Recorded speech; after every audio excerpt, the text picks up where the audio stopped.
Olá, meus amigos, minhas amigas, eu estou aqui para fazer um convite muito especial para que você estude para o concurso da Polícia Federal, especificamente para os cargos de agente, escrivão e papiloscopista 2025. Nós aqui da Lá Concursos, nós estamos disponibilizando cursos inteiros, completos, atualizados e competitivos para que vocês aí se estudem com uma garantia, estudem com uma eficiência, estudem com material de qualidade aqui na Lá Concurso. Então nós temos aqui várias playlists, uma playlist completa de língua portuguesa, de raciocínio lógico, estatística, contabilidade, informática, arquivologia, direito administrativo, constitucional, direito penal, legislação com algumas aulas específicas.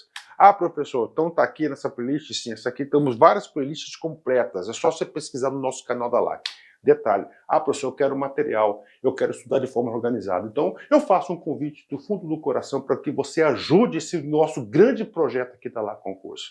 Por apenas R$ 39,90 você vai ter todo o nosso curso, esse mesmo curso do YouTube, tá? Esse mesmo curso, você vai ter todo o material didático, material de apoio do professor gratuitamente, e você vai ter também direito também ao nosso personal coach, que o nosso personal coach nada mais é, nada menos que um planejamento. Cara, papo sério, acredite, confie. Com essa playlist, se você estudar ela de passo a passo, eu tenho certeza que você estará disputando aí vagas neste concurso. Tudo bem? Então venha com a gente, R$ 39,90, você vai ter direito a esse suporte pedagógico. Espero vocês. Valeu, tchau, tchau. Olá, meus amigos, minhas amigas, sou o professor Lá aqui com muito prazer, muita satisfação. Vamos para mais uma videoaula para vocês sobre licitações, especificamente sobre a Lei 14.133, né? Hoje nós iremos estudar os artigos 11 até o artigo 17, que trata do processo licitatório. Essa aula é uma aula importante, é uma aula introdutória, porque essa aula é a primeira aula do título 2, que é das licitações. Tá? Então, pela ordem, nós já estudamos o título 1º. O título 1º é muito importante, né? A gente falou do âmbito da aplicação, falamos de definições, cara, as definições despencam em provas de concurso público, nós vimos também agentes públicos, né? E agora o título 2. O título 2 trata o quê? Da licitação. O título 3 vai tratar do quê? O título 3 vai falar dos contratos administrativos, né? Então hoje é a primeira aula do título 2 que trata das licitações, né? Aí a gente vem, né? Professor, título 1 do processo licitatório, a gente vai falar coisas gerais aqui de licitação nessa aula de agora, né? E depois, o capítulo 2, fala da fase preparatória, tá? Aí você tem aqui, ó, fase preparatória. Professor, qual que é a sequência da licitação? A gente vai falar, inclusive, hoje, mas aqui, pela organização da lei, nós já sabemos, ó, fase preparatória, divulgação do edital, apresentação das propostas, julgamento, habilitação. Tá? Então, essas aqui são o quê? Sequências da licitação. Então, o legislador, o que o legislador fez? O legislador organizou, tá de parabéns o legislador que organizou muito bem, né, cada etapa do processo administrativo, do procedimento de licitação. Fica muito mais fácil até para o professor ensinar, né? Estou voltando aqui para vocês, né? Então, a gente vai estudar o capítulo 1, que é do processo licitatório. O capítulo 2 fala da fase preparatória, e aí nós teremos o que? Ó, cada item desse vai ser uma aula específica, né? É da instrução do processo licitatório, das modalidades de licitação, que nós vimos isso já, dos critérios de julgamento, das disposições setoriais, ou seja, quais as disposições da fase preparatória no tocante compras, no tocante obras e serviços de engenharia, dos serviços em gerais, locação de imóveis, das licitações internacionais. E depois da fase preparatória, a gente vai o quê? Divulgar o edital. E a divulgação do edital, que é a convocação aí dos licitantes, né? A apresentação das propostas e lances, julgamento, habilitação, encerramento da licitação, contratação direta. Claro, importante, sempre cai, né? Teremos uma aula só do processo de contratação direta, que é a seção 1, a seção 2 da inexigibilidade, a seção 3 da dispensa, das alienações quando a administração pública vende, e finalmente o último capítulo, o capítulo 10, que são dos instrumentos auxiliares, né? A gente vai falar cada um desses instrumentos auxiliares, né? Do credenciamento, da pré-qualificação, do procedimento de manifestação de interesse, do sistema de registro de preços e do registro cadastral. Então, esses são todos os capítulos, 10 capítulos que nós iremos estudar. Então, o título 2, ele inicia no artigo 11 e vai até o artigo 89. Então, do 11 até o 89, nós iremos tratar absolutamente tudo sobre licitações. Ah, professor, é cansativo. Cara, para com isso. Você quer aprender isso e de forma definitiva, você quer aprender isso de forma que pode vir qualquer questão de concurso, este é o caminho. Nós estudando a lei seca, claro, fazendo o enriquecimento da lei seca, passando essa compreensão jurídica sobre o assunto, e aí você vai mandar muito bem, né? Então vamos lá, artigo 11, né? Primeiro, ó, você tem que entender o seguinte, nós estamos no título 2, tá? O título 2, que é da licitação. Então a gente vai falar todas as fases da licitação, beleza. O título 3 é depois, que é o contrato administrativo, ok, tá? E aí, professor? Capítulo 1º do processo, ou seja, coisas gerais. Artigo 11, o que o artigo 11 fala? Ele fala o seguinte, o processo licitatório tem por objetivos. E aí nós temos aqui diferenças gigantescas da Lei 8.666. Né? Primeiro objetivo, então nós vamos ter 4 objetivos aqui. Né? Primeiro, assegurar a seleção da proposta apta a gerar o resultado da contratação mais vantajoso para a administração pública, inclusive no que se refere ao ciclo de vida do objeto. Tá? E aí, professor, cara, eu tenho que fazer esse comentário, eu tenho que comparar esse dispositivo do objetivo com a 8.666. Qual que era o objetivo? Selecionar a anterior, selecionar a proposta mais vantajosa para a administração pública. Isso caiu muito, cara, né? Então era selecionar a proposta mais vantajosa. Agora mudou o critério de eficiência. O que é agora? Agora é o seguinte, assegurar a seleção da proposta apta a gerar resultado de contratação mais vantajoso para a administração pública. Ó. Então ele falou, era a proposta mais vantajosa, agora o resultado, tá? Eficácia, atingir os objetivos, né, da administração pública, inclusive no que se refere ao ciclo de vida do objeto. Tá?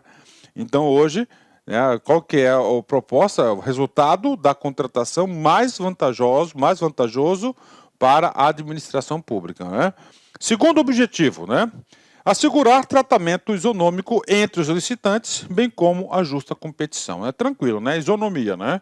Então, o que acontece? Ele vai selecionar a proposta aí mais vantajosa para a administração pública. Então, qual o critério que ele vai ter que utilizar? Igualdade, isonomia.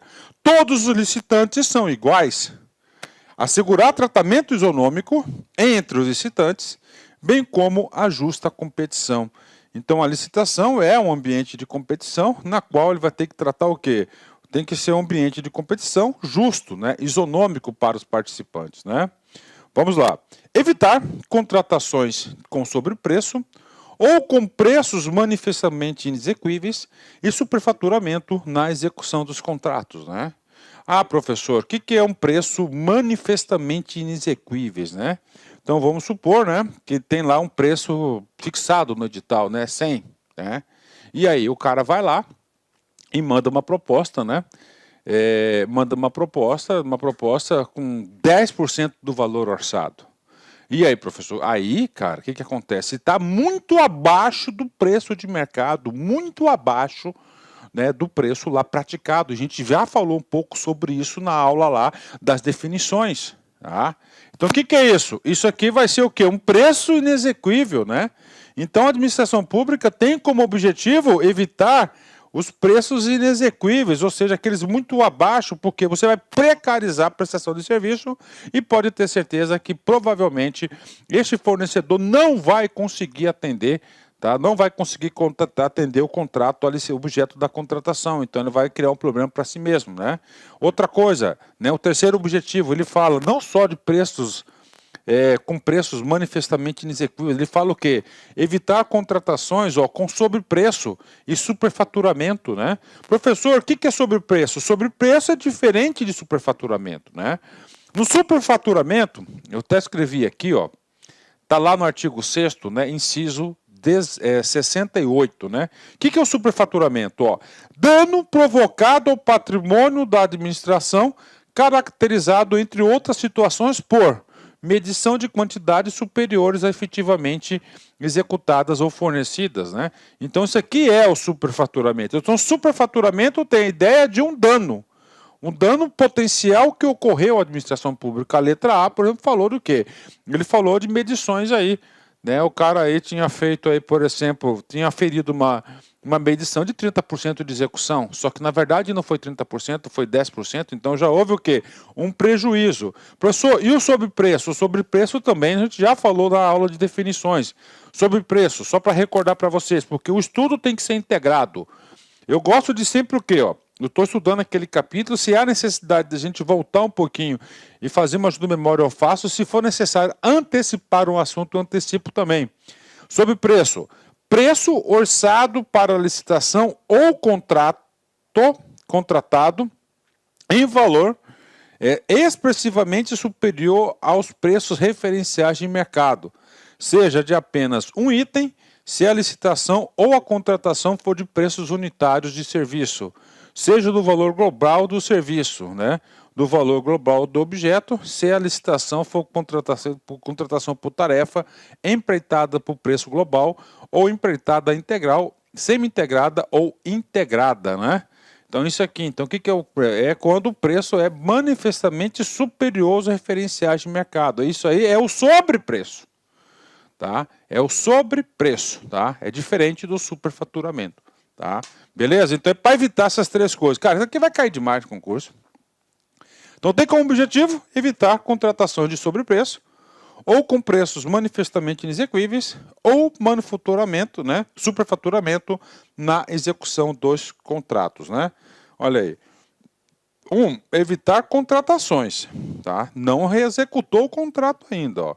Evitar contratações de sobrepreço ou com preços manifestamente inexequíveis. E superfaturamento na execução dos contratos, né? Item 4, né? Tem como objetivo o processo licitatório incentivar a inovação e o desenvolvimento nacional sustentável, né? Então tá aí o Brasil, né? O Brasil aí está entrando numa nova era, né, de inovação. Então, a licitação, ela, sempre que possível, ela tem como objetivo incentivar a inovação e, claro, o desenvolvimento nacional sustentável, né? Ou seja, né, o governo, como um grande comprador, o maior comprador do país, né, que é a administração pública, sem dúvida nenhuma, ela tem que o quê? Que fomentar o desenvolvimento através dessas compras, dessas contratações de serviços, o quê? No desenvolvimento sustentável, ou seja, sem agressão do meio ambiente, sem agressão das regras e assim por diante, tá bom? Estou com um boleto aqui na frente, estou olhando para o cara aqui, né? Esse boleto aqui era um financiamento de 36 vezes, só falta agora 10, né? Né? Beleza. Então, parágrafo 11, ele falou o quê dos objetivos? São quantos objetivos? 4. Tem que saber, tem que saber. Tá? Tem que fazer a leitura. Depois de acabar essa aula, você tem que pegar a lei seca e fazer aquela leitura detalhada. Parágrafo único, né? Professor, qual foi o trabalho do parágrafo único? O trabalho do parágrafo único foi o seguinte: atribuir responsabilidade de comando. Ou seja, quem que vai ser, gente, responsável, né, pela governança da licitação? Ele falou bem claro, olha lá, a alta administração do órgão ou entidade é responsável pela governança das contratações, olha aí, né? Então atribuiu claramente o que? Uma responsabilidade objetiva à alta direção. Professor, quem que é a alta direção? O presidente do órgão, tá? É o secretário da pasta, é o ministro da pasta. Então ele faz parte da alta administração, né? Tá? Não somente ele, mas aqueles assessores direto ali, diretores, superintendentes que fazem parte. Então atribuiu. Então quem que é responsável pela governança das contratações? A alta administração, né? Ok. E além disso, né? O que ele passou? Ele passou o seguinte: um monte de afazeres para a alta administração. Então a alta administração, além de ser responsável pela governança das contratações, deve implementar processos e estruturas, inclusive de gestão de riscos e controles internos, para avaliar, direcionar e monitorar os processos licitatórios dos respectivos contratos, com o intuito de alcançar os objetivos estabelecidos no caput deste artigo, promover um ambiente íntegro e confiável, assegurar o alinhamento das contratações ao planejamento estratégico e às leis orçamentárias e promover eficiência, efetividade e eficácia em suas contratações. Ou seja, realmente aí ser responsável pela governança das contratações, né? Então esse aqui é o trabalho da alta administração. Bacana, né? Beleza, e agora, né? Professor, nós estamos estudando o quê? Cara, o primeiro capítulo do título das licitações, então são coisas gerais. Tá? O 11 falou o quê? Falou dos objetivos, que são 4, tem que saber, tá certo? Principalmente para concursos aí de nível médio, né? E o parágrafo único falou o quê? De quem que é responsável pela governança das licitações, que é a alta administração. Beleza? Bingo, né? E agora? Agora ele falou o seguinte, cara, olha só, né? No processo licitatório, observar-se-á o seguinte, né? Então ele fala assim, como um todo. Então hoje, né, essa aula de hoje são regras gerais, né, sobre todo o processo de licitações, né? Primeira observação, né? Olha só, né? O que ele fala aqui? Os documentos serão produzidos por escrito, com data e local de sua realização e assinatura dos responsáveis, né? Então, regra geral, os documentos serão produzidos por escrito, papel, beleza, né? Não pode ser escrito, manuscrito, pode ser digital, né? A gente vai falar sobre digital já para vocês, né? Com data e local de sua realização e assinatura dos responsáveis, ou seja, todo documento vai ter que ter o quê? A assinatura de um responsável. Quem que assina o documento? Aquela pessoa que produziu, que realizou esse documento, né? E nessa assinatura deve constar, claro, né, sempre data e local de sua realização. Isso aí é tranquilo, né? Vamos lá. Aí ele fala o seguinte, o processo licitatório, né? Aí ele fala o item 2. Os valores, os preços e os custos utilizados terão como expressão monetária a moeda corrente nacional. Olha aí, né? Ressalvado o disposto no artigo 52, que é das licitações internacionais dessa lei. Então ele fala o seguinte, olha só, regra geral. Ó, esse artigo 12 são tudo de regras gerais que a licitação deverá proceder. Então, primeiro, por escrito, todos os documentos serão por escritos, né? Produzidos por escrito, local e data e assinatura do responsável que produziu. Cara, licitação é compra, tem que ter expresso uma moeda. Professor, pode ocorrer uma licitação em criptomoeda? Não pode. Não pode. Por quê? Porque deve ter a moeda corrente nacional. Professor, qual que é a nossa expressão e a moeda corrente nacional? É o real. Então, no Brasil, é real. Professor, tem exceção? Sim, apenas uma exceção, na qual nós poderemos utilizar uma outra moeda, né? Que é do caso do artigo 52, no caso de uma licitação internacional, né? Aí, provavelmente, ele deverá ser a moeda corrente, né? Deverá ser o quê? O dólar, né? Então, seguinte, geral, via de regra, o processo licitatório deverá ter o quê? A moeda, o real, né? 3, presta atenção aqui. O desatendimento de exigências meramente formais que não comprometam a aferição da qualificação do licitante ou a compreensão do conteúdo de sua proposta, não importará o seu afastamento da licitação ou a invalidação do processo, né? Esse item 3 é novo, tá? Esse item 3 é novo, não tinha na 8.666, né? Do que ele está falando, cara, né? Ele está o quê? Ele está se aperfeiçoando, né? Ele está o quê? Ele está modernizando, ele está desburocratizando o processo. Como era antes, cara? Antes era o seguinte, a licitação era um processo estritamente burocrático, né? Às vezes o cara esqueceu lá de fazer uma menção na página 3. Só que lá na página 34, ele fez essa menção daquele objeto, que dava perfeitamente para você ter uma compreensão. No modelo anterior, esse cara já poderia ser objeto de desqualificação. Agora não. Agora ele falou o seguinte, olha, vamos parar um pouco com essas formalidades bestas, né, que não levam nada a lugar nenhum.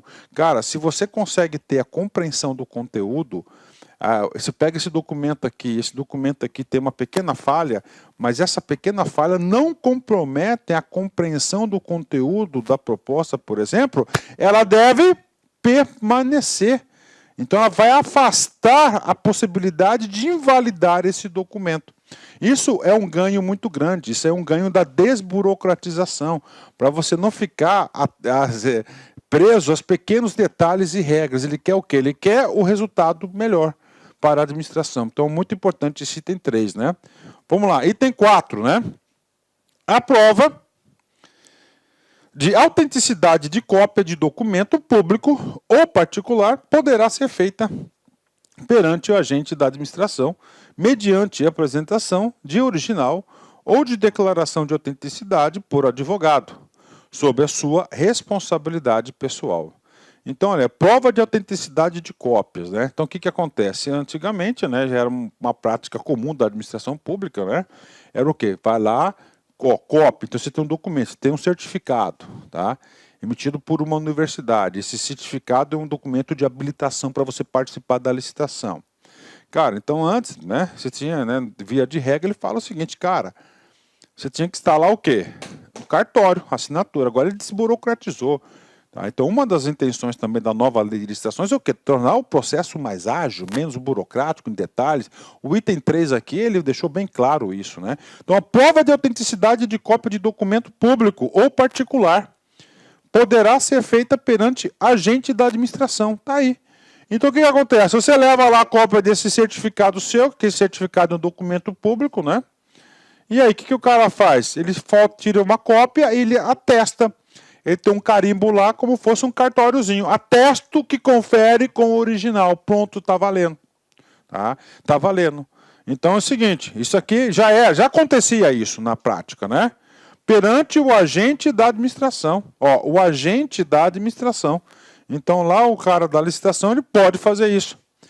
Mediante a apresentação do original. Olha, ele apresenta o original. Ou de declaração de autenticidade por advogado. Isso é novo, isso aqui vai começar a cair.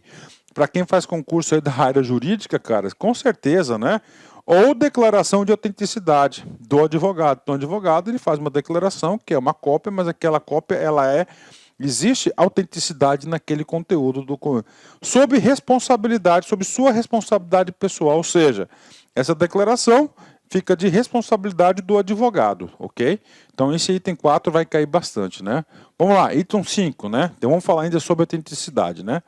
O reconhecimento de firma somente será exigido quando houver dúvida de autenticidade, salvo imposição legal, né? Então, ele falou o seguinte, olha, então aquele negócio de reconhecimento de firma, o que é o reconhecimento de firma? É aquele procedimento chato de você ter ao cartório, tá? Então, ele somente vai acontecer quando, em duas hipóteses, tá? No processo de licitação que você poderá ser obrigado a ir lá reconhecer. Primeiro, quando, né? Será quando houver dúvida de autenticidade. Tá? Ah, poxa, o documento muito antigo, essa cópia aqui, né? Não sei o que, cara. Entendeu? Então, o que você pede é quando ocorrer dúvidas por parte do agente da administração, o que ele vai fazer? Ele vai solicitar para o cara ir lá no cartório. Ou salvo imposição legal, né? Vamos supor que é uma licitação bem específica, que tem uma legislação específica, e nessa legislação específica não é permitido o próprio agente de punho falar confere com o original, né? Aí, nesse caso, tem que ser em cartório. Então, cartório somente em duas hipóteses, né? Primeiro, quando houver dúvida sobre a sua autenticidade, o salvo imposição ilegal, né? Ok, tá? Regra geral da licitação, dos procedimentos. Os atos serão preferencialmente digitais. Olha aí, olha a modernidade, né? Então, com certeza, esse legislador aqui, ele quis muito, cara, desburocratizar, né? Então, os atos serão preferencialmente digitais, de forma a permitir que sejam produzidos, comunicados, armazenados e validados por meio eletrônico, né? Então, isso aqui já é um conceito de quê? Esse aqui já é um conceito lá da arquivologia, né? Ó, eles sejam produzidos, comunicados, armazenados e validados por meio eletrônico, né? Então, na licitação, preferencialmente digitais, até para evitar aí o acúmulo de papéis, né, de um lado para o outro, e claro, de meio eletrônico fica muito mais fácil a acessibilidade e o controle, né? Vamos lá. Aí o seguinte, 7, né? Vamos para o 7 aqui. A partir do documento de formalização de demandas, ok, né? Então, o que acontece? O órgão, ele vai fazer o quê? O seu plano de contratação anual, tá? Então o órgão faz isso. Então o que ele faz? Ele manda lá um documento para todos os setores, para quê? Para o setor, ou a partir do documento de formalização de demandas. Os órgãos responsáveis pelo planejamento de cada ente federativo poderão, na forma de regulamento, elaborar o plano de contratação anual. Então o que ele está falando aqui, né? Então ele vai solicitar a demanda para os órgãos daquela entidade, vai voltar aquele lá, e o que ele vai elaborar? Ele vai elaborar um documento que é o chamado Plano Anual de Contratação. Aí, ó, plano de contratação anual. Aí aqui vai o que? Vai ao encontro de quê? De um dos princípios inovadores da lei. Qual que é esse princípio inovador da lei? É o princípio do planejamento, aí, né? Com o objetivo de racionalizar as contratações dos órgãos e entidades sobre a sua competência, garantir um alinhamento com o seu planejamento estratégico e subsidiar a elaboração das respectivas leis orçamentárias, né? Então ele está falando o seguinte, né? Que as leis orçamentárias deverão ser elaboradas com base no plano de contratações anuais, né? Anual. Então tá aí para vocês aí esse dispositivo novo, né? E agora a gente vai falando dos parágrafos, né? Vamos lá. O plano de contratação anual, que trata o inciso 7, que é esse último inciso que a gente acabou de falar, que tem o levantamento das demandas, né? E aí ele vai fazer um alinhamento, vai alinhar com o planejamento estratégico, com as leis orçamentárias, ok, né? Deverá ser divulgado e mantido à disposição do público em sítio eletrônico oficial e será observado pelo ente federativo na realização de licitações e na execução dos contratos, né? Então ele está dizendo o seguinte, né? Poxa, esse plano ele não pode ficar engavetado, ele tem que ser público, não tem que ficar no sítio eletrônico oficial e será observado pelo ente federativo na realização de licitações e na execução dos contratos, né? Ou seja, está vinculando, né, que as licitações sejam com base nesse plano. Olha aí, sempre há preocupação, né? Sempre há preocupação com o quê? Com a ideia de planejamento. Cara, essa lei aqui, cara, é claro que toda a administração pública ela vai ter que se preparar, ela vai ter que estudar, ela vai ter que, cara, ela vai ter que fazer muita coisa aí para quê? Para fazer acontecer. Mas quando estiver rodando, cara, vai melhorar muito a vida da administração pública e, claro, também do contribuinte, né? Parágrafo 2º. É permitido a identificação e assinatura digital por pessoa física ou jurídica em meio eletrônico mediante certificação digital emitido no âmbito da infraestrutura de chaves, né, públicas brasileira. Então, isso aqui é a certificação digital. Então, é permitido o quê? A identificação, quando o cara vai participar, ele coloca lá o seu cartãozinho, né, sua certificadora digital, que tem várias aí, né, e a assinatura digital para dar agilidade, né. 13, vamos lá. Os atos praticados em processo licitatório são públicos, ressalvados as hipóteses de informações cujo sigilo seja imprescindível à segurança e à sociedade do Estado, na forma da lei, né? Beleza, né? E aí, professor, que lei que é essa aqui, né? Então, a lei que está se referindo aqui, primeira coisa, né? Isso aqui é a Lei de Acesso à Informação, é a Lei 12.527 de 2011, tá? Vamos lá. Então, o artigo 13, ele fala da publicidade, né? Então, fala assim, primeiro, presta atenção, tá? Os atos praticados no processo licitatório são públicos. Aí. Isso aqui é o RG, regra geral. Beleza, né? Aí o seguinte, essa regra geral serve também para toda a administração pública de acordo com a Lei 12.527 de 2011. Ele fala o seguinte, para você quebrar essa regra do que da publicidade, tá? Da publicidade, são públicos os atos, né? Ele fala o seguinte, agora, quando ocorrer uma licitação, tá? Tá certo? Na qual seja imprescindível a segurança da sociedade, olha, ó, a segurança da sociedade, é o primeiro caso, ou a segurança do Estado, que é o segundo caso. Então, nesses dois casos aqui, elas serão em sigilo. E aí, professor, tem que saber? Tem que saber. Então, vamos lá. O que você tem que saber aqui? Primeiro, licitação, regra geral. Regra geral. Ela não é absoluta, ela tem duas exceções. Ela é o quê? pública. Beleza, agora, quando há uma licitação, né, que seja imprescindível à segurança da sociedade e do Estado, aí sim ela será sigilosa, né? Professor, me dá um exemplo aí, né? Tá, eu vou dar um exemplo da guerra aí, da Ucrânia aí, né? Ucrânia com Rússia, né?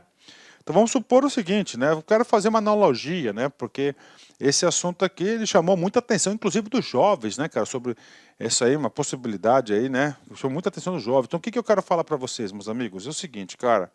Eu quero falar para vocês o seguinte, o que que acontece aqui, né? Vamos supor que o Exército Brasileiro ele quer comprar um tipo de munição especial. Só se ele divulgar em uma licitação que ele está comprando, né, esse tipo de munição especial, vamos supor que aí o Brasil esteja aí esteja aí em pé de guerra ou prestes aí de entrar em confronto armado com a Venezuela, por exemplo, né? Oh, coitadinha da Venezuela, né? Lá com a Venezuela, por exemplo. Então o que que acontece? Se você divulgar, né, esse tipo de licitação, se ela for pública, os caras lá vão ficar sabendo. Aí, neste caso, cabe o sigilo, né, porque é imprescindível a segurança da sociedade, e do Estado. Tá? Dos dois, ó, e do Estado, não é ou, né? Então, nesse caso aí, né? Beleza, tá aí, né? Professor, só para completar, cara, aqui é um estudo integrado, né? Tem mais uma outra situação, tá, de sigilo, só que não cabe em licitações. Então, os atos da administração pública, em regra geral, são o quê? São públicos, beleza, né? Agora, quando os atos da administração pública, né, isso eu estou falando da 12.527, que é a Lei de Acesso à Informação, ele fala o seguinte, agora, cabe sigilo. O que é o sigilo? É restrição de acesso. Nos casos de quê? Imprescindíveis para a segurança da sociedade e do Estado. Pronto, esse é o primeiro bloco, né? E agora, o que mais? E quando diz respeito à intimidade da pessoa. Aí os atos serão o quê? Reservados, né? Terão com base em restrição de sigilo. Mas isso aí não cabe na licitação, tá? Então, na licitação, a regra para quebrar aí, a regra geral do público é apenas o quê? Que são imprescindíveis à segurança da sociedade e do Estado.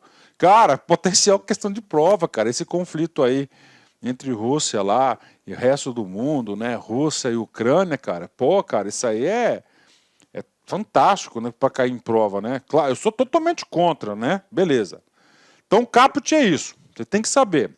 E o parágrafo único? O parágrafo único ele fala de outra coisa. Ele fala de outra coisa. Ele fala o seguinte. A publicidade diferida. Professor, o que é diferido? Você tem que saber. Tá? Significa depois. Tá? Vamos colocar essa palavrinha depois, né? Ou seja, ela vai acontecer, mas em um momento futuro. Diferida. Ó, momento futuro, momento diferido, depois, né? Ela vai ser, mas depois. Depois quando? Dois casos, aí. O parágrafo único é diferente do caput? Com certeza, do comando, né? Quando que ela vai ser diferida? Depois que ela vai ser pública. Primeiro, quando ao conteúdo das propostas, até a respectiva abertura. Tá? Vamos colocar aí, né? Vamos colocar num pregão presencial, por exemplo. Os caras apresentam as propostas, né? Tá no envelope lacrado. Tá? Então, ela não pode ser divulgada antes. Por quê? Porque se for divulgada antes, cara, vai prejudicar. Inclusive a sua participação. Cara, o cara colocou um preço ali que eu posso cobrir. Pô, deixa aqui, deixa eu consertar a minha proposta. Mas ela é depois, né? Depois que abriu, aí ela vai ser pública em caráter geral. Né? 2. Quanto ao orçamento da administração, nos casos do artigo 24, né? O item 1 já ocorria, tá? Na prática, né? Na 866. Agora, esse item 2 aqui é um item que você tem que escrever novo. Tá? Ó, quanto ao orçamento da administração, nos casos dos termos do artigo 24, né? Então, o que que acontece aqui? Vou ler o artigo 24 primeiro, né? Que nós tudo aqui é com propriedade, né, cara? Não tem essa, né? Ó, artigo 24, meu amigão. Desde que justificado. Então, já começa aqui. Tá? Então, para eles ter uma publicidade não em sigilo, da prova vai falar que é sigilo. Não. É publicidade diferida, futura, depois. Tá? Ó, depois, né? Primeira coisa, o orçamento tem que ser justificado. Tá? Então, não é uma decisão ali, tem que ser uma decisão motivada. Vamos lá. desde que motivado, o orçamento estimado da contratação poderá ter caráter sigiloso, sem prejuízo da divulgação do detalhamento dos quantitativos e das demais informações necessárias para a elaboração das propostas e, neste caso, o sigilo não prevalecerá para o órgão de controle interno.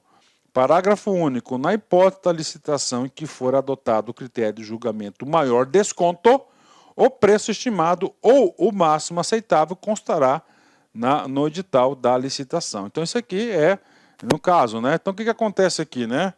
Quanto ao orçamento, né? Aí, às vezes, o cara tá lá, né? Ele olha o orçamento. Pô, a administração pública tem 3 milhões de orçamento, então ele vai colocar o máximo possível disso aí, né? Então, para evitar determinadas situações, ele coloca o seguinte. Então, nesse caso, ele vai ser caráter sigiloso, mas depois, futuramente, diferido, futuramente ele vai apresentar. Então, esse item 2 aí é novo, cara. Eu vejo aí isso sendo objeto de muitas questões de concurso aí no decorrer do tempo, né? Cara, se você pegar a lei 866, aquela de 93, né, cara, até 2021, né? Cara, eu vou falar com você, ela foi cobrada inteira, em todos os dispositivos. Essa lei aqui também vai seguir essa mesma tocada, tudo vai ser cobrado no decorrer do tempo, né? Você está fazendo concurso agora, esse assunto não caiu, você tem que aprender lá na frente, com certeza pode cair. Vamos lá, artigo 14, vamos lá. Não poderão disputar licitação ou participar da execução de contrato direta ou indiretamente. Ou seja, o artigo 14, ele trouxe o quê? Ele trouxe algumas hipóteses, trouxe as hipóteses, né, na qual que você não pode participar da licitação ou da execução do contrato, tá? Você não pode participar, tá? E aí, você não pode participar. Então ele trouxe isso, né? É importante, sim, você tem que saber quem não pode disputar uma licitação ou participar da execução, né, do contrato, né? Quem? Disputar é uma coisa. O outro é participar da execução. Vamos lá. Então vamos lá. Autor do anteprojeto, projeto básico ou projeto executivo, pessoa física ou jurídica, quando a licitação versar sobre obra, serviços ou fornecimento de bens a ele relacionados, né? E aí, professor? Aí esse cara aqui já existia, tá? Esse cara aqui já existia, esse cara aqui, né?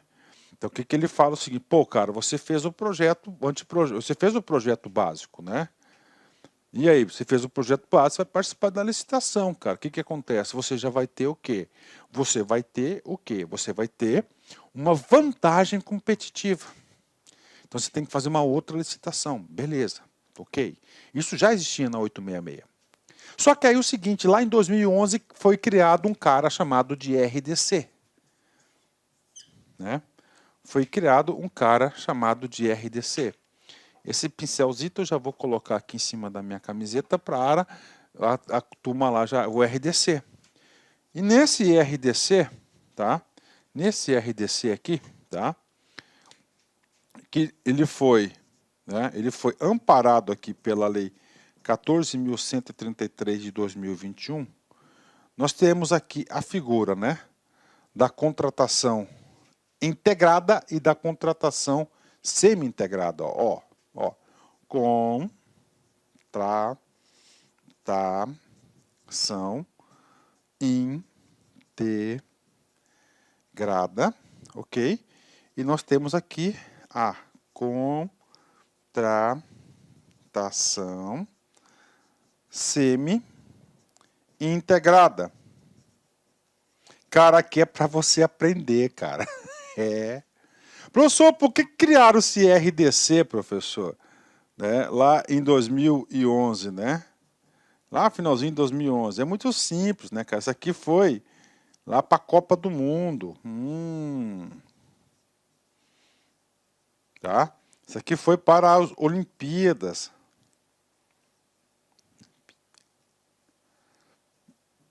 O que era, professor? Já pensou o que está escrito aqui, cara?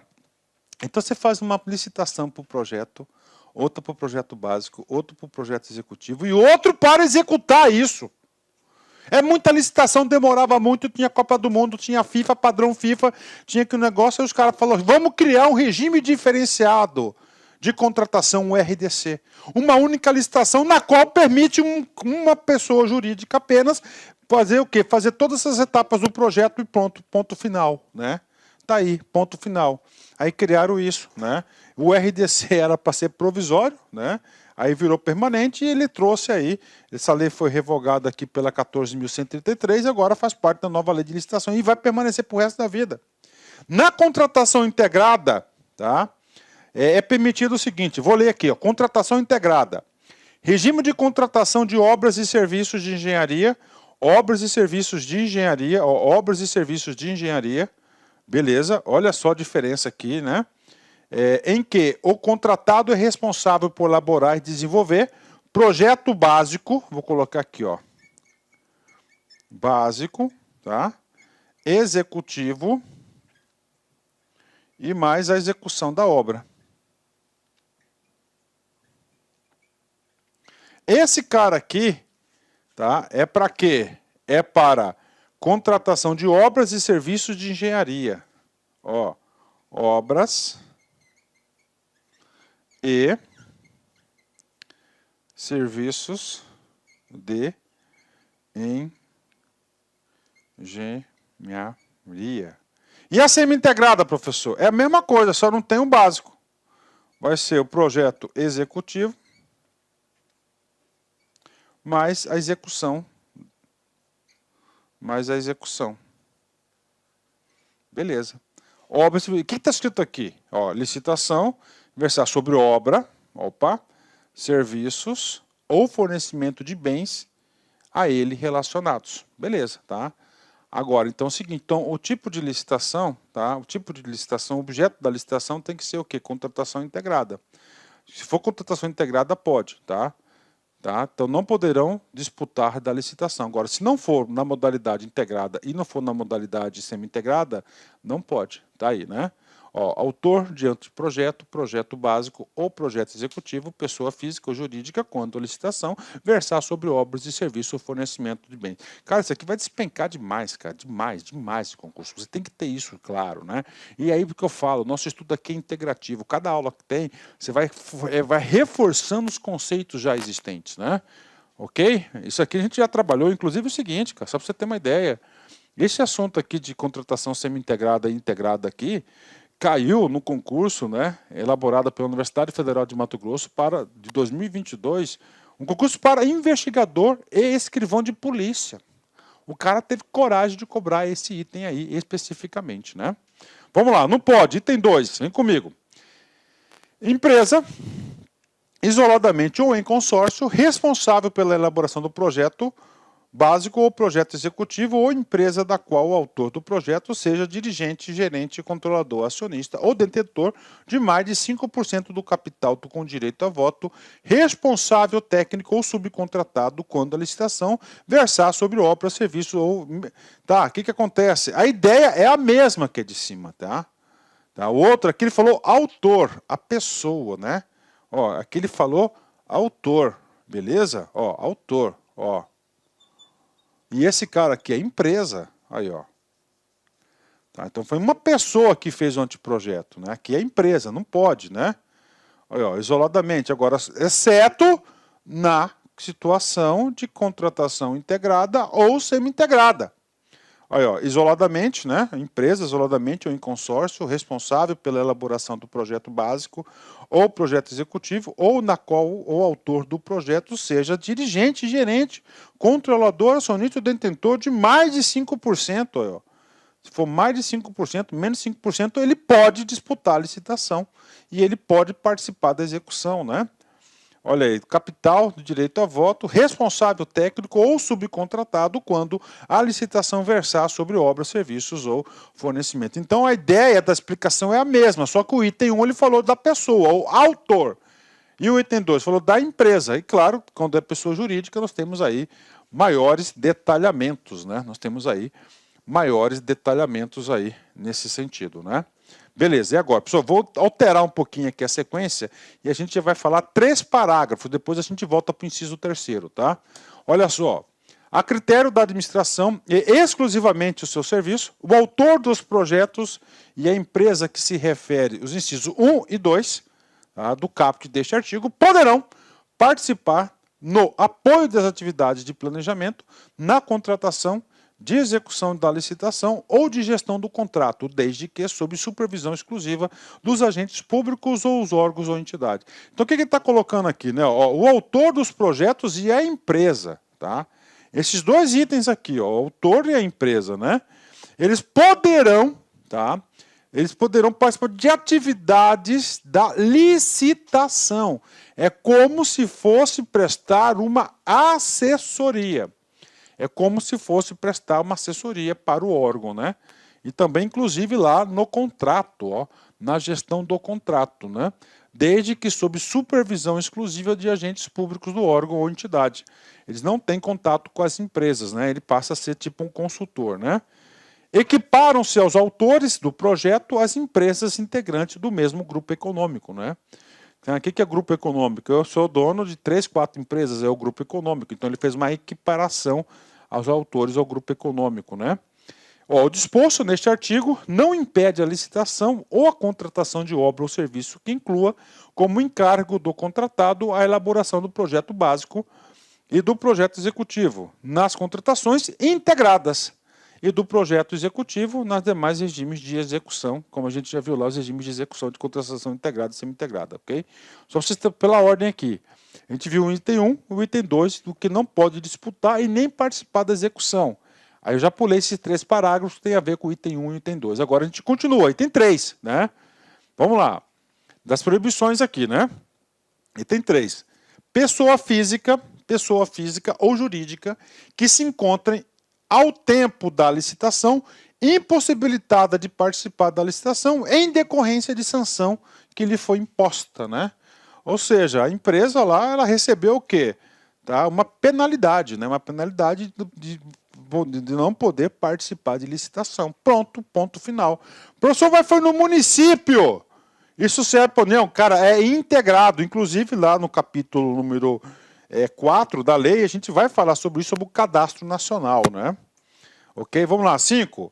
Aquele que mantenha vínculo de natureza técnica, comercial, econômica, financeira, trabalhista, civil, ou com dirigente do órgão ou entidade contratante, ou com o agente público que desempenhe função na licitação, ou atue na fiscalização na gestão do contrato, ou que dele seja cônjuge, companheiro, parente em linha reta colateral, por afinidade até o 3º grau, devendo essa proibição constar expressamente no edital da licitação. Isso aqui para evitar o famoso conflito de interesse, né? Pô, cara, né? Vamos lá, né? O cara lá que é o gerente do contrato é meu irmão, né? Então você não pode participar, ó, até o 3º grau, né? Ó, vínculo comercial, técnico, econômico, já tinha essa proibição na lei anterior, tá? Já tinha. O que o legislador fez aqui? Ele ampliou o rol, né, das possibilidades de evitar o conflito de interesse.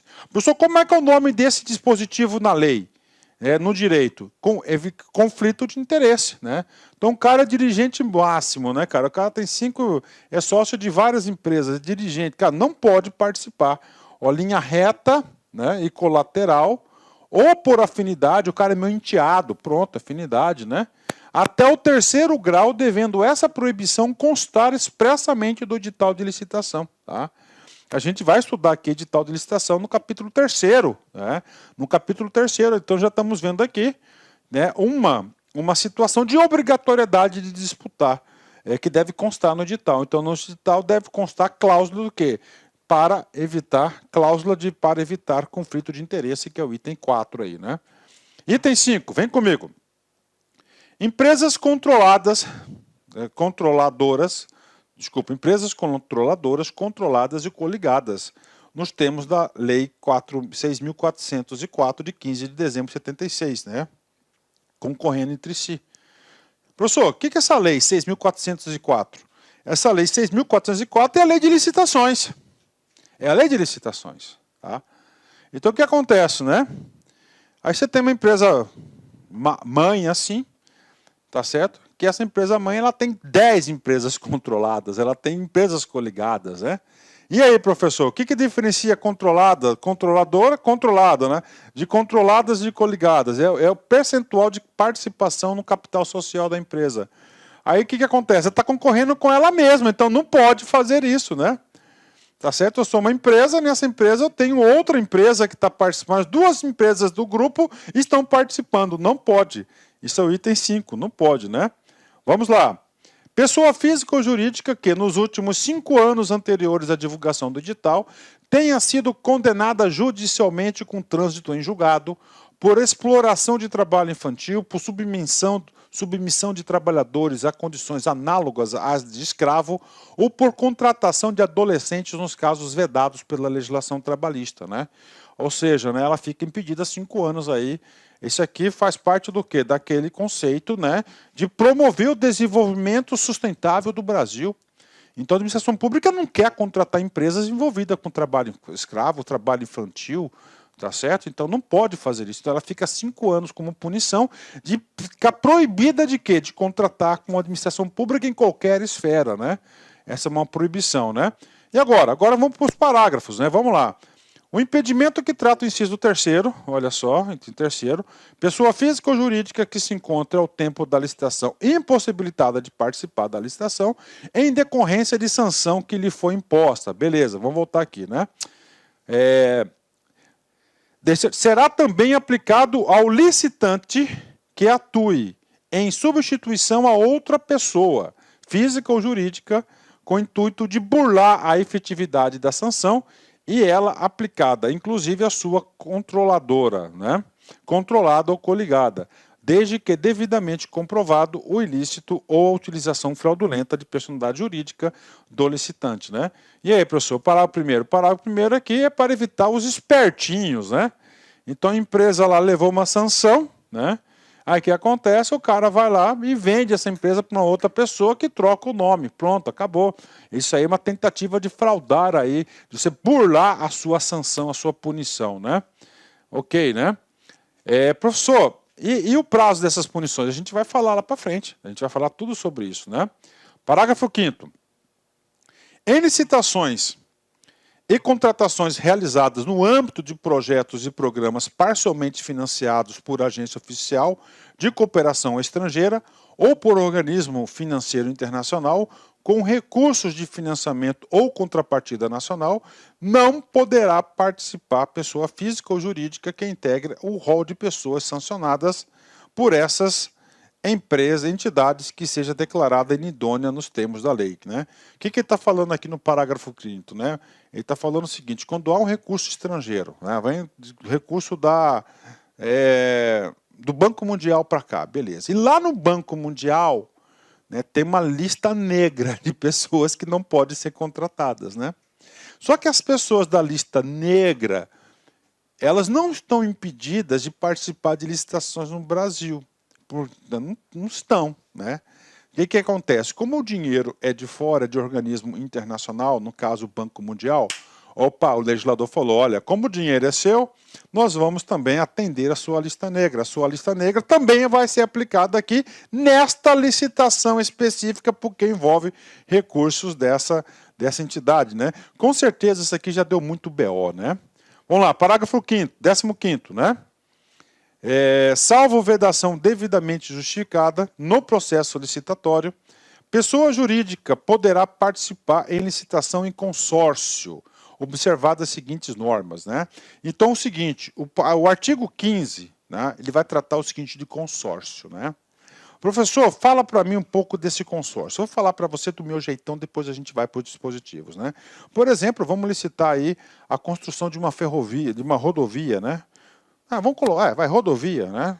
Uma rodovia aí, uma rodovia, um trecho de 500 quilômetros, por exemplo, né?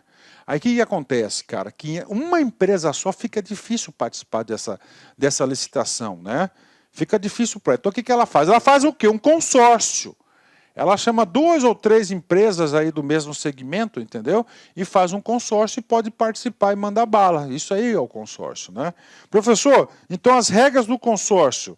As regras do consórcio estão aqui no artigo 5º, né? 15º, tá? As regras das cooperativas estão no artigo 16. Então vamos lá. Do consórcio, né? O que tem que fazer para as empresas participarem do consórcio? Basicamente 5 itens. Primeiro, comprovação de compromisso público ou particular de constituição de consórcio subscrito pelos consorciados, né? O que é isso? Compromisso é um contrato, né? Ele pode fazer um contrato particular entre 3, 4 empresas, registrar em cartório, pronto, né? Ou um contrato público, né? Pode ser público ou particular, então tem que ter uma formalidade. Isso aqui é o nome do item 1. Item 2, indicação da empresa líder do consórcio, que será responsável por sua representação perante a administração. Então, todo consórcio tem uma empresa líder aí que fica responsável para falar com a administração.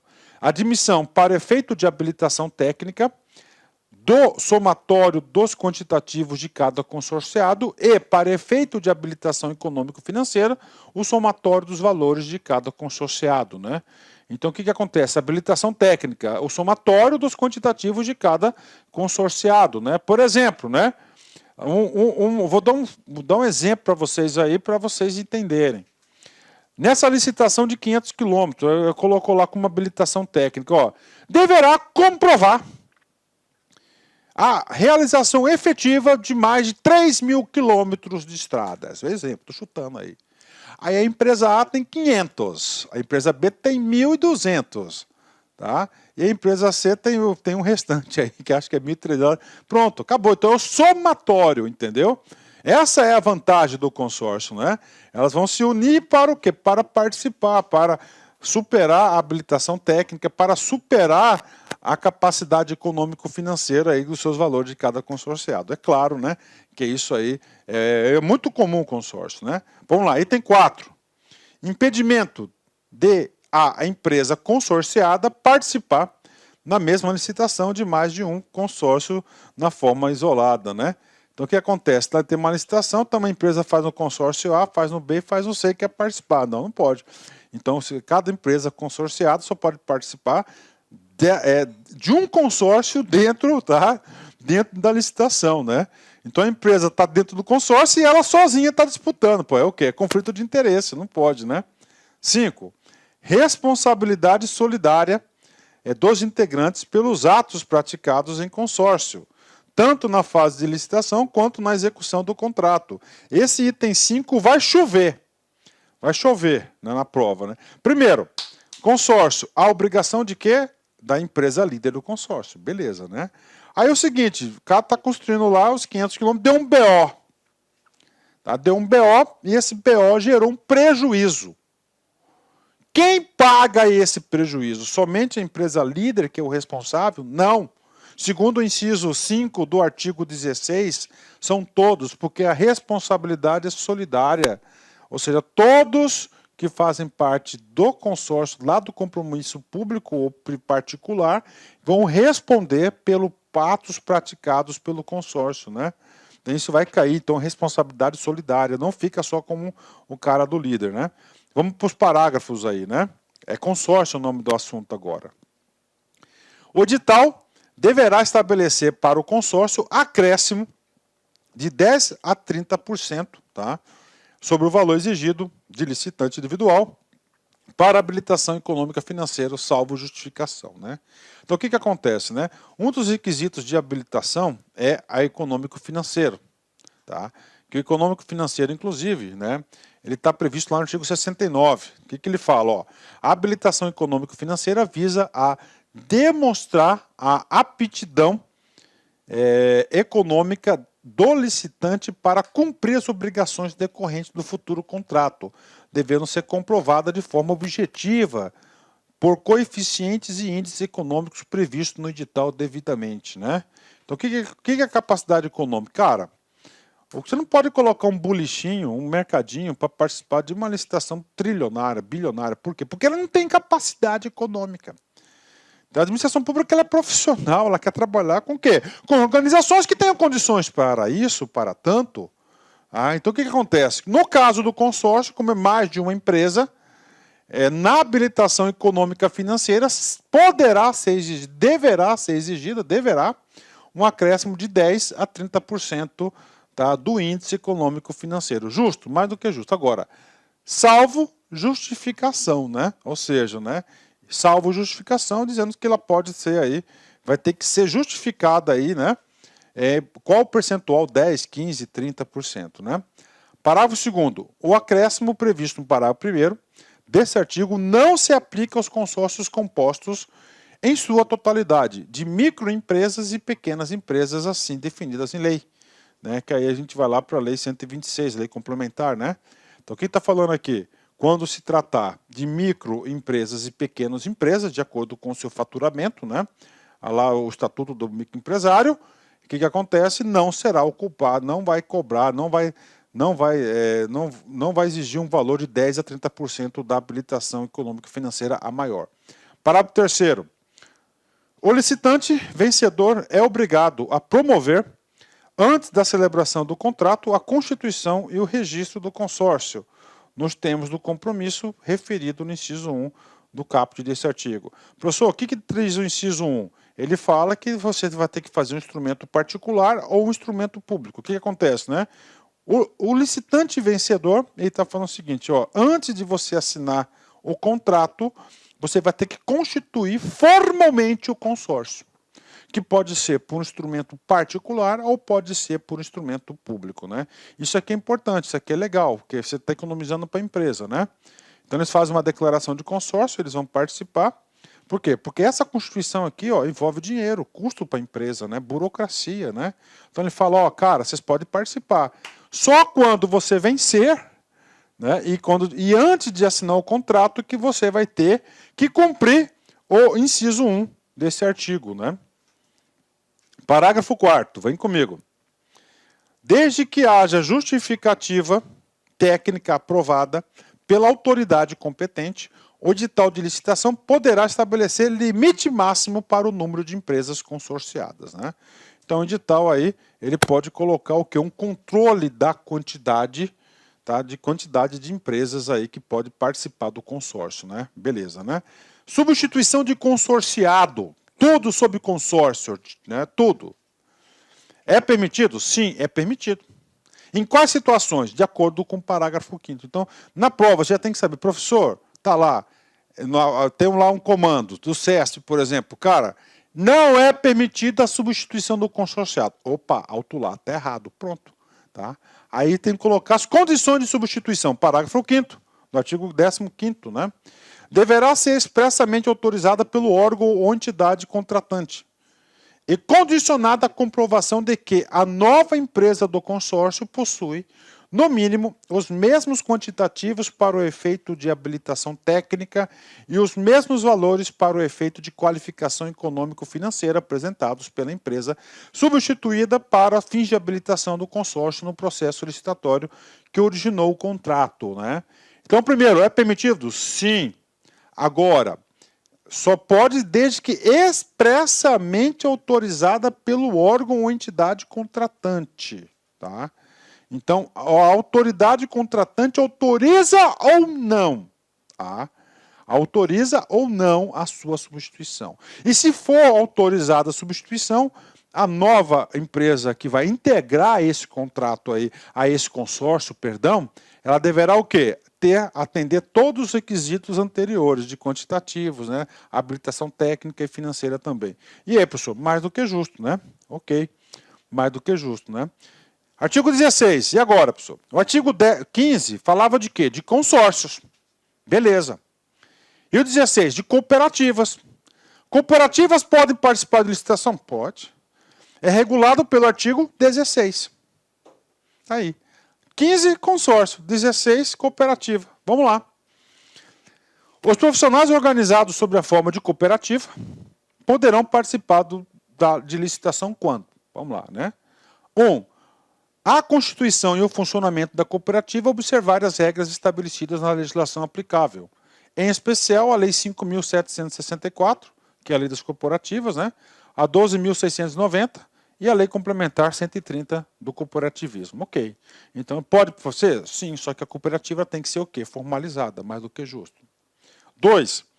A cooperativa apresentar demonstrativo de atuação em regime cooperado, com repartição de receitas e despesas entre os cooperados, né? Ou seja, não pode ser uma cooperativa somente de fachada, tem que ser de fato e de direito, né? Isso aqui diz respeito ao quê? Ao desenvolvimento nacional, né? Qualquer cooperado com igual qualificação for capaz de executar o objeto contratado, vedado à administração indicar nominalmente pessoas.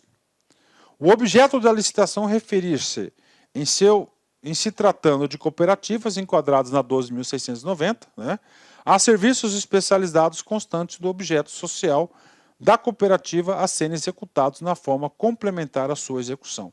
Aqui já é o quê? Já é um tipo de cooperativa específica, serviços especializados. E a gente viu lá atrás o que é um serviço especializado, né? Ok, agora é o seguinte. Um dos artigos mais importantes dessa lei, dessa aula, tá? Cara, na altura do campeonato, cara, se você assistiu a primeira aula, a segunda, a terceira, cara, e foi indo, cara, você já tá top. Cara, você já acerta muitas questões de concurso. O que o artigo 17 vai falar? O processo de licitação observará as seguintes fases. A gente já falou sobre isso. Em sequência. O que é em sequência? Você não pode começar pelo item 2. Você tem que começar pelo item I. Então, professor, quais são as fases de licitações? Cara, isso tem que estar no caderno, isso é importante. Primeiro, a fase preparatória, que vai definir o preço, vai fazer a cotação, vai analisar o mercado. Segundo, preparação, você vai fazer o edital, né?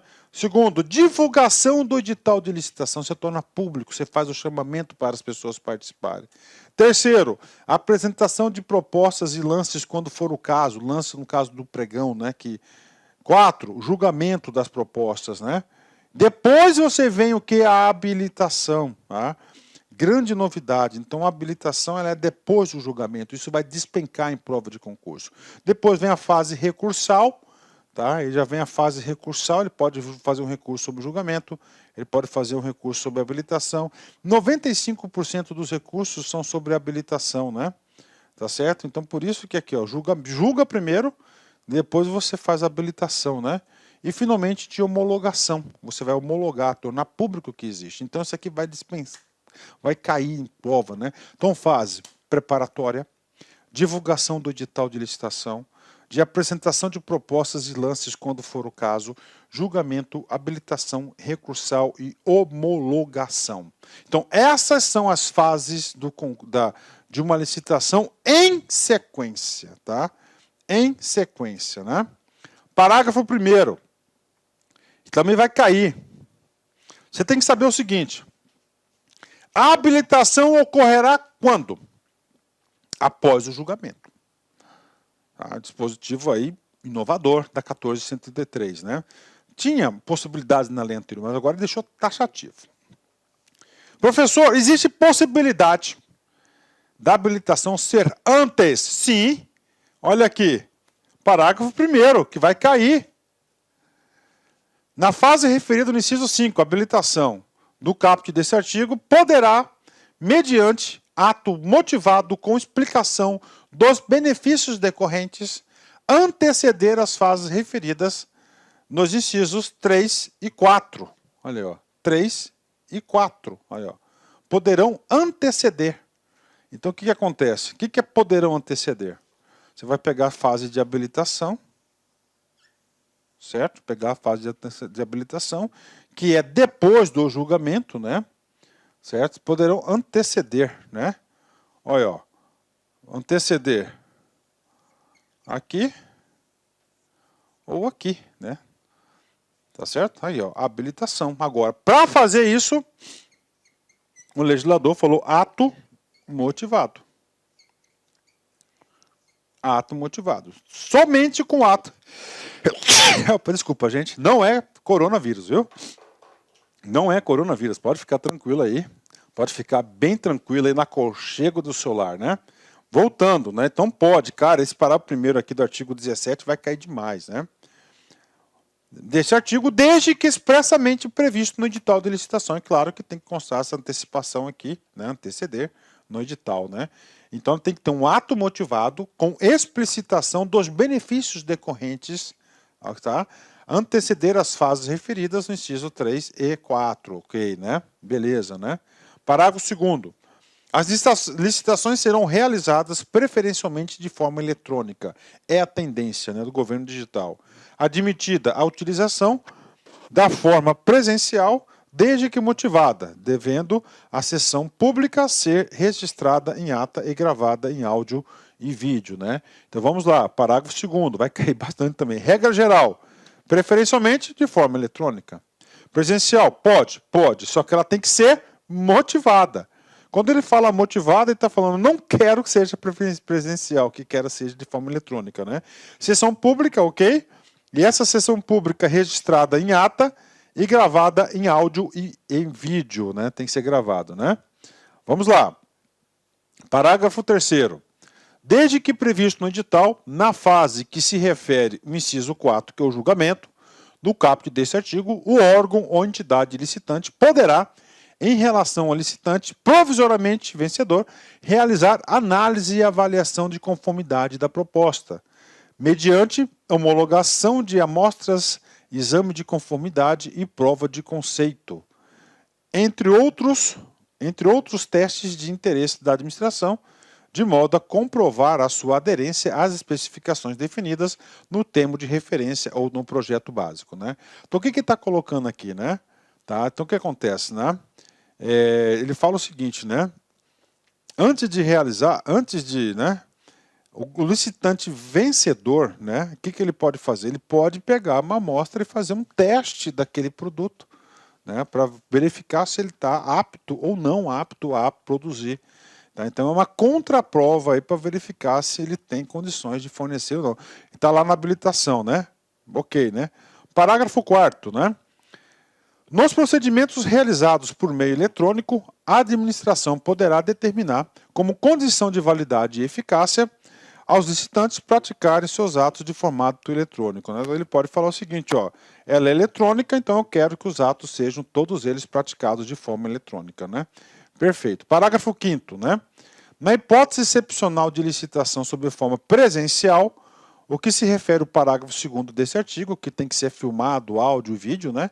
A sessão pública de apresentação de propostas deverá ser gravada em áudio e vídeo, e a gravação será juntada aos autos do processo licitatório depois de seu encerramento. Bacana, então aí ela tem que ser gravada e ela vai participar, ela vai fazer parte do projeto. A administração poderá exigir certificação por organização independente acreditada pelo Instituto Nacional de Meteorologia, Qualidade e Tecnologia, Inmetro, como condição de aceitação de, né? Então ele fala o seguinte, olha, eu somente vou aceitar a proposta validada pelo Conselho de Classe. Ponto, tá aí. Eu somente vou aceitar a proposta na qual os produtos sejam validados pelo Inmetro. Pronto, ele pode. Pode, é um critério que vai ser utilizado para todos, né? Ele pode fazer isso, né? Parágrafo 6º, né? Aceitação de estudos, anteprojeto, projetos básicos, projetos executivos, conclusão das fases e objetos contratados, material e corpo técnico apresentados por empresas para fins de habilitação. Então ele pode pegar o quê? Acreditação aí de entidades aí, né? Normalmente essas entidades, a maioria delas são entidades públicas de acreditação, né? Então tá aí, uma horinha bem proveitosa para vocês aí. Terminamos aí essa nossa primeira parte, um pouquinho longa. A outra fase vai ser mais longa um pouquinho, mas é muito importante. Vamos lá. Não se limite. Muitas pessoas se limitam ao que elas pensam que podem fazer. Você pode ir tão longe quanto a sua mente permite, né? Olha aí. Você pode ir tão longe quanto a sua mente permite, né? Então, se você pensa pequeno, se você permite pequeno, se você se permite ser pequeno, você vai ser o quê? Pequeno. Então, eu sempre falo, cara, você tem que deixar suas amarras emocionais aí, né? E pensar que você pode tudo, cara. O ser humano, ele é incrível a capacidade de superação. O ser humano, a sua capacidade de empreender, cara, de superar é muito grande, cara. Então, você pode tudo. Meus amigos, um forte abraço, fiquem com Deus, até a próxima, se Deus quiser. Tchauzão.